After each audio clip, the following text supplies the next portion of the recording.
Olá pessoal, tudo bem com vocês?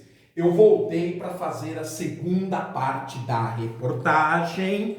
Nós estávamos analisando o Caderno Internacional, primeira página, página 11 do jornal Estado de São Paulo, desta segunda-feira, dia 10 de junho, a edição de número 45.891.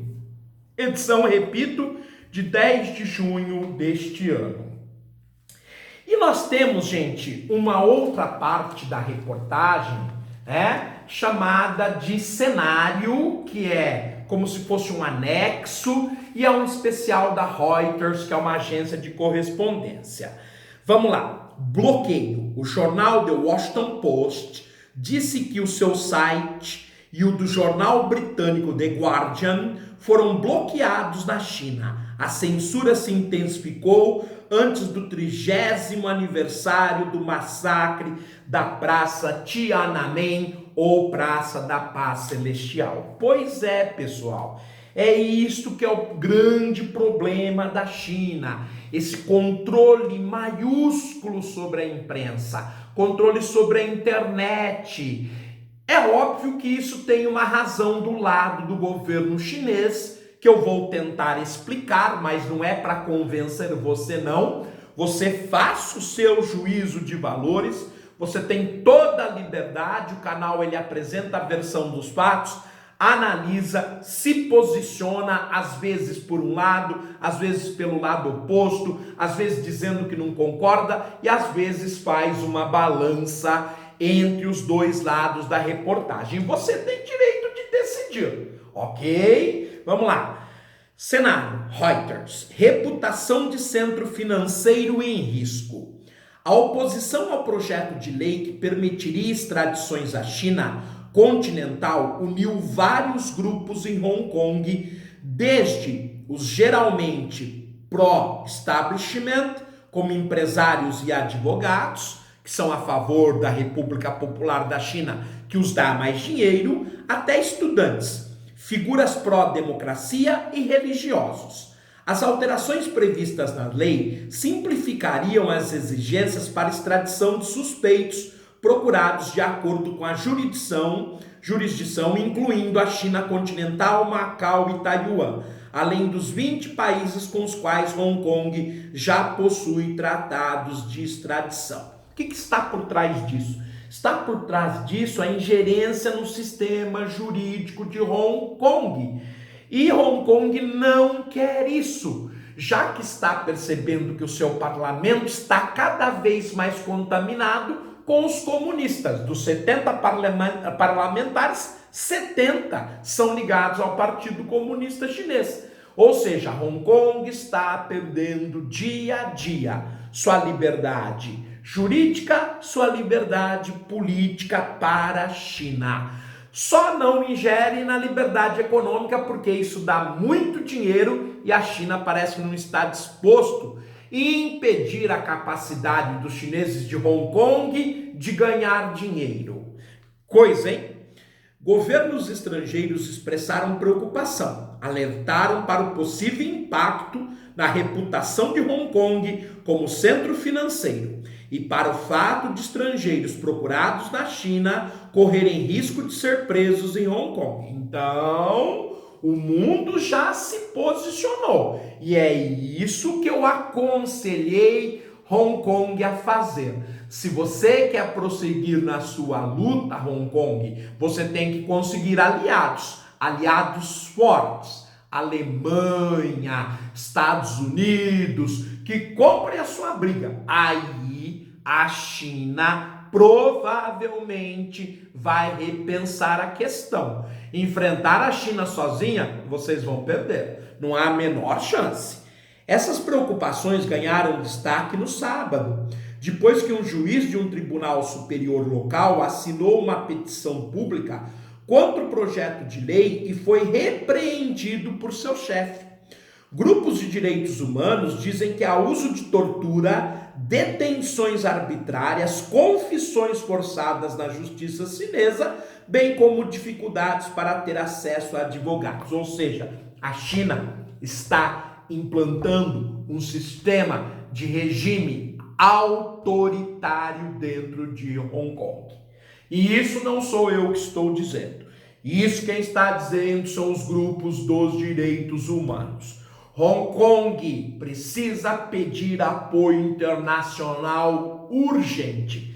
E lhes digo mais, neste momento tenso entre os Estados Unidos e a China, seria o momento de vocês aproveitarem-se desse poderio econômico, se aproximar dos Estados Unidos e enfraquecer a China. Senão, vocês serão engolidos. As autoridades de Hong Kong defendem os planos, mesmo que estes tenham elevado o limiar das infrações passíveis de extradição para crimes com pena de 7 anos ou mais. Elas citam medidas de proteção e argumentam que juízes independentes avaliarão primeiro os casos. Afirmam também que ninguém será extraditado se enfrentar perseguição, tortura política ou religiosa. Os ativistas não acreditam nisso. Os juízes têm bom senso, estão seguindo a lei internacional, mas os ativistas estão vendo torturas, confissões forçadas, provas forjadas, então eles não estão acreditando nesse sistema jurídico, dizendo que ele só fala uma coisa, mas pratica outra. Gente, sobre a reportagem do Estadão, nós terminamos. Vamos aproveitar esse tempinho que nos tem e vamos começar a analisar os 30 anos do massacre da Praça da Paz Celestial, que tem tudo que ver com os protestos que começam em Hong Kong em 2014. Observem a lendária fotografia de um estudante chinês enfrentando uma coluna de tanques de guerra, bem diante das câmeras internacionais. Então a reportagem é, como eu disse, do Aventuras na História, edição 193, de junho de 2019, assinado pelo Alexandre Carvalho. O título da foto: jovem solitário e desarmado parou uma fileira de tanques de guerra há 30 anos. Depois foi eleito pela revista Time como uma das pessoas mais importantes do século XX. Óbvio, um homem parando a segunda maior força de guerra do mundo, no caso a Força Vermelha Chinesa, uma vez que naquela época, embora existisse a União Soviética, ela estava em plena decadência. Sua identidade e seu paradeiro são desconhecidos até hoje. Era para se esperar, né? A China tem essas práticas. Bem, o título é Primavera sob os tanques. Aí vem o comentário de abertura do Alexandre Carvalho. Se na China a Praça da Paz Celestial é símbolo de poder, no resto do mundo é sinônimo de repressão e massacre. Vamos começar? Como eu disse, será uma série de reportagens.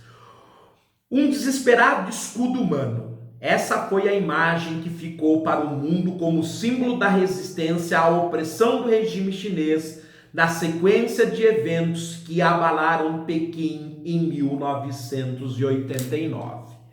Gente, os chineses, eles estavam acompanhando as mudanças que estavam ocorrendo na União Soviética desde que foi eleito para se tornar secretário-geral do Partido Comunista da União Soviética, o líder Mikhail Sergeyevich Gorbachev, que governa a União Soviética de 1985 até 1991, e fica famoso, entre outros fatos, por ter criado a perestroika, a glasnost e a demokratskaya. Se dizia na mídia daquele período que o vento da liberdade estava soprando sobre o leste da Europa.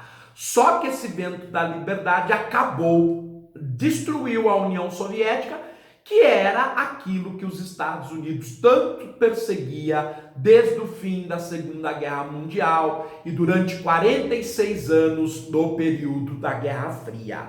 Então, os Estados Unidos, a única potência, superpotência capitalista, logo após a derrocada da União Soviética, ela acaba comemorando como uma grande vitória. E a China vai se transformar no único grande representante do socialismo do final do século XX e início do século XXI, apesar de suas reformas. Mas essas reformas que foram implantadas por Deng Xiaoping, que é o sucessor do Mao Tse-tung, que é o primeiro líder socialista, que assumiu dia 1º de outubro de 1949 e foi até 1976, quando ele faleceu. Logo após ele, emerge o Deng Xiaoping com uma liderança muito diferente, mais reformista. Mas na cabeça do Deng, que estava no seu 11º ano de governo, a China não tinha condições de fazer modificações políticas como os jovens pretendiam. O que a China poderia, naquela época, fazer eram modificações econômicas, como estavam sendo implantadas há pelo menos 10 anos naquilo que viria a ser conhecido como zonas econômicas especiais. Então este é o contexto, né? O contexto de reforma no leste europeu, reforma nos países socialistas. A China vai receber uma lufada, uma brisa limpa de liberdade. Os jovens universitários vão absorver e vão tentar bater de frente contra o poderoso Partido Comunista Chinês. E nós veremos isso na próxima reportagem, no próximo programa. Não digo que será na sequência, como eu avisei, trata-se de uma série longa, porém fundamental para a gente entender as transformações na China e como terminou o século XX. Para você que é vestibulando, então, a importância de uma reportagem como esta é simplesmente ímpar. Tudo bem, pessoal? Eu estou ficando por aqui, né? E a qualquer momento nós voltaremos para fazer mais uma edição do Jornal do Masa. Fiquem bem, tudo de bom, até a próxima. Tchau, gente!